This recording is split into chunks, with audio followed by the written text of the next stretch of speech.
Right now, as you can see, we have lab bottles, but it's not what you think. Oh, look at that, a beautiful close-up, and it's in color. By the way, I've just heard tonight's show is so good they're going to tape it. Pretty exciting. All right. So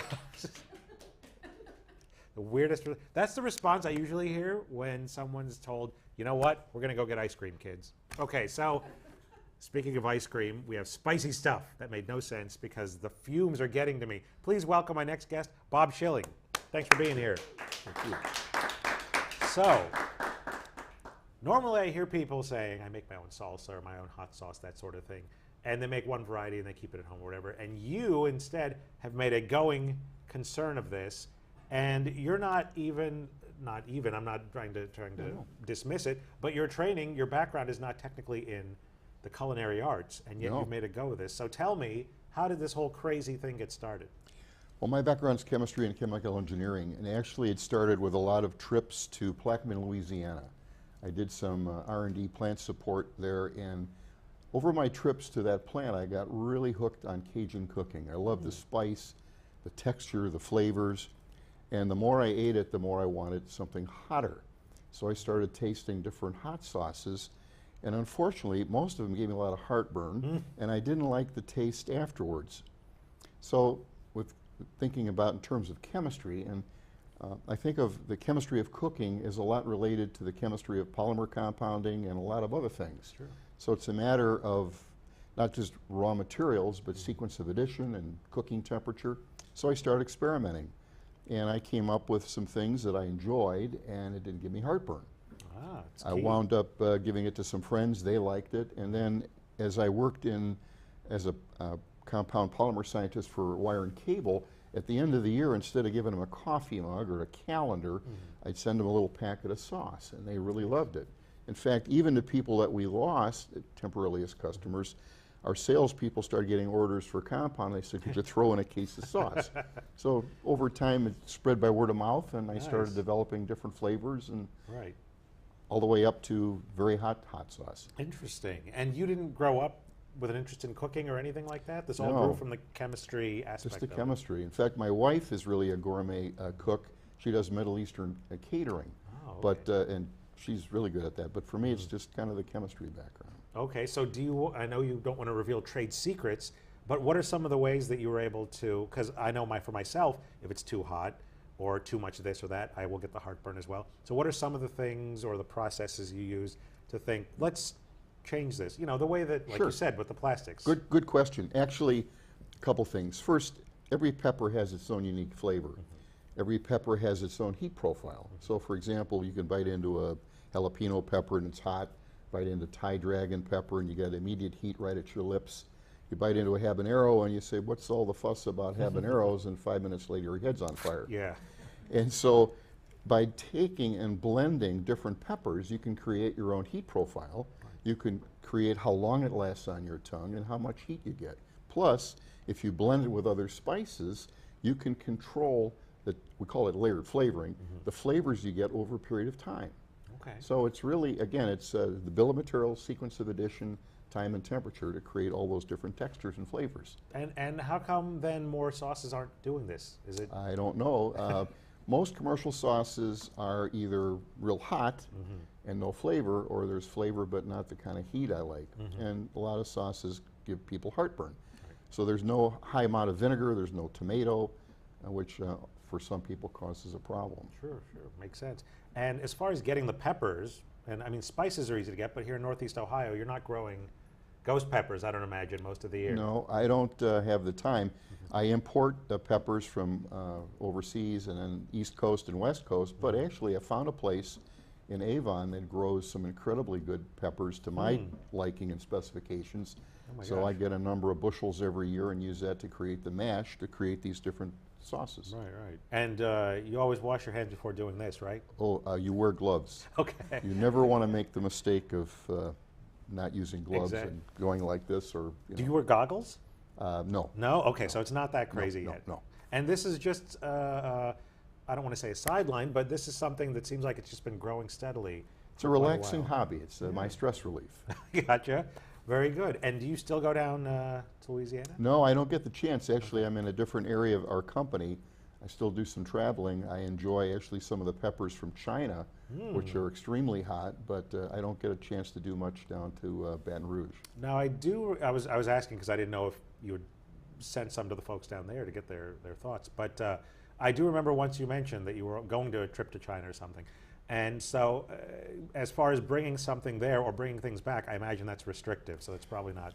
It's a bit of a problem. Yeah. You can take small containers, or when I travel, I always carry my own sauce with me because I like something nice and hot. Plus, I would give it as gifts to companies that I worked with. In fact, a lot of times when you meet a new company and you give them a gift, one of the worst things you can do is give them something already made in China. They want something from your own land. Of course. And even better yet, if you personally make it, it's an even greater impression. So it's no greater gift than it's something you give yourself, that you've made yourself. Oh, pretty good. And the Chinese have some incredible hot peppers too, from Hunan, Sichuan, Sichuan province. Right. So these, there's the salsa, which we'll get to in a moment. Yes. But these, we were talking about eggs earlier. Sure. Is there one that's particularly good on Asian food? On Asian food? Yeah. The Just volcanic curious. red rooster is good. Wow. For eggs, a lot of people like regular or lava strength. The regular strength has basically 5 peppers and 12 spices. It's about the heat level of Tabasco. Okay. But for folks that like hotter version, I think you had the lava, there's about 7 or 8% habanero in there. So it gives you a nice little heat, and then it tapers off after about a minute, and you get layered flavoring. Right. Pretty good. Some people like smoky, so I've got a chipotle fire, which is real thick and rich, creamy, and smoky. And then I have a red rooster, which is basically a Thai dragon with lots of garlic. And that's good in pasta sauce or with shrimp. Really? Or you mentioned Bloody Marys before. The lava is good in Bloody Marys, and so is a red rooster. They also use that for wings. It's very popular for wings. For wings? Yeah. Oh, I never thought of that. Kate, did you hear that for your parents? Okay, so anyhow. So we've covered about halfway up, and as people are probably noticing, the colors get more and more insane. So talk to me. Is it okay to touch this? I don't even know sure. is it a stable compound? Oh, yeah, sure. It's okay to touch? Sure. Okay. So this says Habba Lava, which by the way is the name of the company. That's right. We should with 2 B's. Yeah. This is Chipotle Habanero Chocolate. And you were mentioning that this is desserty. Yes, it is. So Very explain sweet, how that works. very rich, very chocolatey, sugar-free. There's a little bit of agave syrup in there.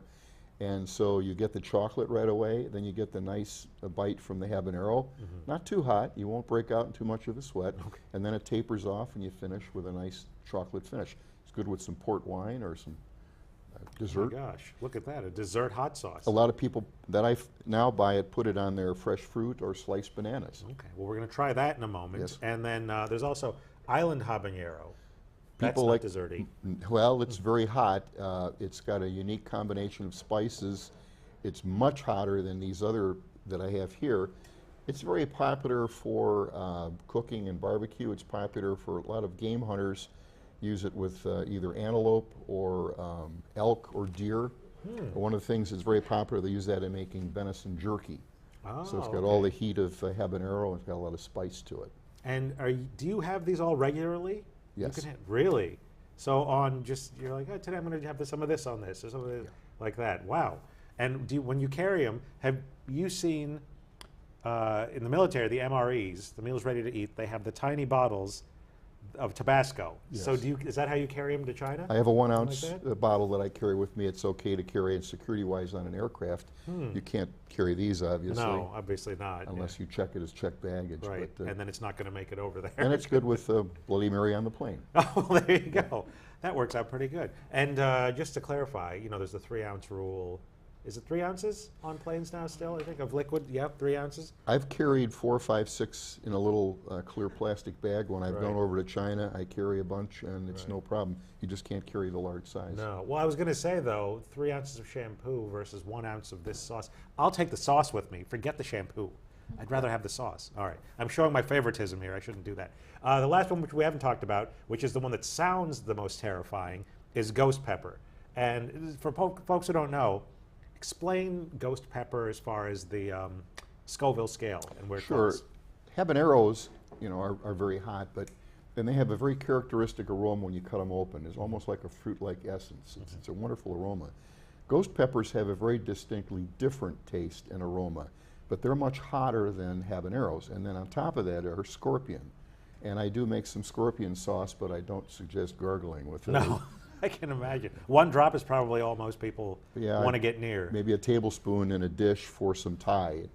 There you go. Makes nice hot Thai food. Yeah, and is that the one where it's the seeds that get you more than anything else? Most of the heat is concentrated in the placenta and the seeds, but when I make the sauces, I use every part of the pepper because you want all the flavors and all the heat, some of which are oil soluble, some are water soluble. And incidentally, there's no color in there. All of those colors are due to the inherent flavor of the natural pepper. Interesting. Okay, so hot sauce doesn't have to be red, despite what society has tried, the media has tried to tell us. Exactly. Some are green, some are yellow, orange, as you can see there. Yeah, all right, very good. So let's, we've got the spices. Did you want to talk about these? This is for the catering. Yes, as I mentioned, my wife does a lot of rubs and marinades. And my wife does a lot of rubs.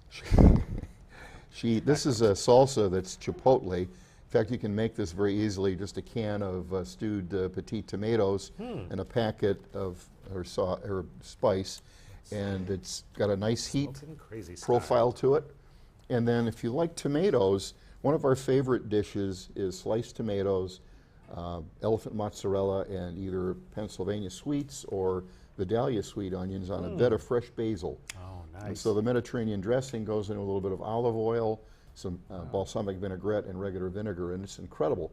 It's also, you can open up, take a sniff of it. Yeah. It's excellent on salmon and also for chicken and pork. Oh, so it's wow. a real nice aroma. I can tell, yeah, this would be perfect on a lot of those. Oh, wow. Excellent. All right, we'll put that like that. So, we should try some of these. I think we should. Okay. Let's start out chips. at the low end of the Scoville scale. Okay. This is just about the heat of Tabasco, but it's got a lot more flavor. All right. You can take as much as you like. And, and I don't know, can we get a shot of the top of this somewhere? You can see this doesn't have that crazy plastic thing that's going to prevent you from getting it. You can pour this all over the place if you want. Yes, Delicious. You can. Yes, you can. Okay. I'm just going to start with a little since I don't know what I'm getting into here. It won't hurt you. You can There you put go. plenty in there. You see that? Yeah, this much. I'm glad I had water. You'll need it for over there, probably. I'll need it for the later ones. Yeah. Should I skip up a little bit? And my wife is here. Sarah, do you want to come get in on this? Or is there a volunteer from the audience? Come on. And what is your name? Andrew. Okay, Andrew. Thanks for coming. Thank you. I didn't know I was going to be on television. That's all right. You look good. They're bringing you, or you can sit here if you like. Come on up. So, Attack of the Killer Chairs. Does anyone remember the sketch we did about the Attack of the Desks about 10 years ago? That just really happened in real life. So that's fine. And Some chips. there's chips. Now this one, which one have you got? I don't want the lava. You don't want? Do you want a really hot I one? wanted to try at the beginning. He wants Here the we go. beginning. Can't taste the other ones. Sure, try that. And here's the chips. I'm gonna jump up to. This is number 3. This was the lava. That's the lava. That's hotter. Okay. And then this is real smoky. Most people either like chipotle or they don't like it at all. So that's just something you can try. And that's not as hot as the lava. Gerbs is in the back right now, going, "Save some for me." We'll leave all that. Yeah. These pretzels are making me thirsty. Oh God, I wasn't paying attention. Look what I got. Okay, that's Give me nice. the You can chip. use that for everything. Oh, yes. Yeah. And that wouldn't even kill your mother. No. Now, if you want to kick it up a little bit, then you go to lava. Okay.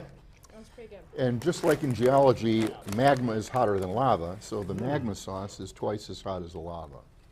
It has red Savina habanero in there, so that's a nice little. I can't see. This one, the smoky one. I just tried that. Where is that? That's Chipotle fire.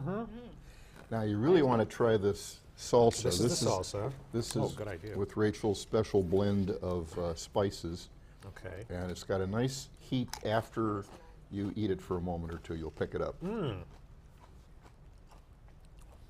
it is different from a lot of salsas. It's got Yes. a little bit of the Mediterranean essence in it. And that's her kind of signature. It's a unique blend of spices, and over a period of time, you'll detect other flavors coming out as about a minute. Okay. Your wife said that you would tell us what the spices are. No? I guess not. Oh, well, I tried. Fresh like a pico de gallo. Yeah, absolutely. And I don't know if we can, I'll put this one up here. I don't know if people saw that earlier. That's the blend of spices.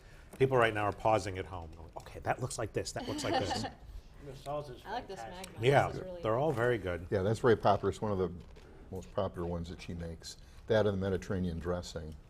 And the lava stew isn't really strong. It's No. really nice, big, full flavor. But You want to try the magma? It's twice as strong. It's Yeah, good. where's the magma? flavor Pass is that over. really, really It's- good. it hasn't scared me off yet. No, it won't hurt you. Drop Now, if you like garlic and Thai, then the volcanic red rooster is a Okay. good choice. That one I haven't gotten to Yep. yet. Do you want any of these, or is this? Oh, I'm going to have some. He's sure. waiting for us to pass out, and then No, he's going to no. take all the cameras in the studio and run. No, I'm going to hit a couple of, Salsa. get a couple of the hotter ones. And how long does it take you to make a batch of one of these? And how big is a batch? How many bottles are in a batch? I do it in stainless steel cookers, so they're basically 5 to 10 gallon batches. It's a couple step process because I use, for some peppers, a mash, and other peppers I use the dry powder, and then I use spices. So it's really kind of a sequence. But I might take a weekend and make 10, 15, 20 cases or Oh my whatever. gosh. and Wow. Different flavors, yeah. It's all made by the FDA standards. So the Acidified Food Act, it has to have a certain pH so you can store it. But the neat thing is it's not loaded with a lot of vinegar, so you don't get heartburn. So how Exactly. many gallons are you talking then? So These are 5 to 10 gallon in a 5 to 10 stainless steel gallons, pretty cooker. good. you're with a big, No, no. big wooden spoon. You have a big wooden spoon and a giant black cauldron. That's kind of a right? scary Doing picture, what but you do. yeah, no, it's. Does it tell you the future? No. Oh yeah, I meant to ask. What is one of these says, hot sauce magma style VHS? I saw that earlier. What does that mean exactly? Well, a buddy of mine has a acronym that I won't use, but I would just say very hot sauce. okay, very hot sauce. I understand. Very good. So for all of you at home who have a bunch of old tapes you bought of E.T. and the Goonies, it's nothing like that. It's hot sauce. Hey, You okay? hey. Glad you brought me water. No, I'm fine actually. Oh. I'm Time gonna for be- banana and chocolate. And Yeah, yeah, I oh like yeah, that. I'll have a banana and chocolate. Do you need- Another You can good use the same holiday refrigerator. thing. What? I don't want your germs. Hey, we're Just married. kidding. We are? Okay, so I'll get this and I'll get a little bit of the chocolate and it'll be delicious. Oh, not too much. Mmm. It's also got an ice cream with a little liqueur I can 43. see that. All right.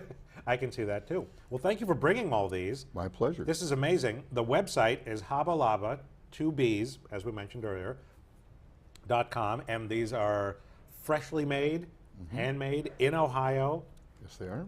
which is in the United States, so they're made in America.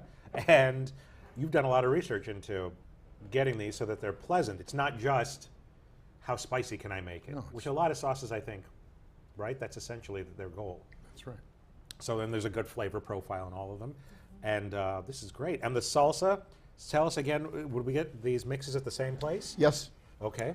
Yeah, and her Lava.com. website is part of the same one as Crazy Lady Spices. Crazy lady, okay. I thought that was your website. No, I'm kidding. Well, thank you so much for being here. Thank you. This was excellent. Bob Schilling, everyone. We'll be right back. Thank you. Oh my God!